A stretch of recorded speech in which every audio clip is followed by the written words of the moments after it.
এত কষ্ট আর ভাল লাগে না, আর কষ্ট করতে মন চায় না, বয়স হয়ে গেছে। কবে যে ফুল একটা সরকারি চাকরি পাবে আর এই কষ্ট থেকে মুক্তি পাবো। আব্বা আব্বা, ও আব্বা, আমার তো সরকারি চাকরি হয়ে গেছে। কি বাজান, তোর সরকারি চাকরি হয়েছে? আমি জানতাম বাজান তোর একদিন সরকারি চাকরি হবে। চল বাবা চল, বন্ধুর বাড়ি যাইতে হবে, জানাই তো আসি। আব্বা এই দেখো কি রোদ, রোদে কাজ করতে ভালো লাগে না। তোরে কইলাম বেটা লেবাটা কর, লেবাটা করলে আজকে এই রোদের ভিতরে কামার লাগে, কাম করা লাগে। হ্যাঁ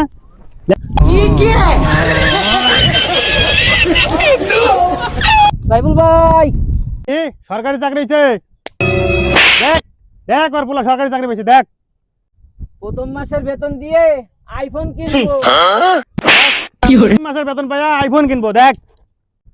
পরের মাসের বেতন দিয়ে গাড়ি কিনবো, দেখ, দ্বিতীয় মাসের বেতন পাইয়া গাড়ি কিনবো, গাড়ি। তৃতীয় মাসের টাকা দিয়ে জায়গা জমি কিনবো। দেখ, দাদা তোরে পড়তে কইছিলাম, পড়লি না। তৃতীয় মাসের বেতন পাইয়া জায়গা জমি সব কিনে লাইবো। হ্যাঁ তুই কি করলি? তার পরের মাসের বেতন দিয়ে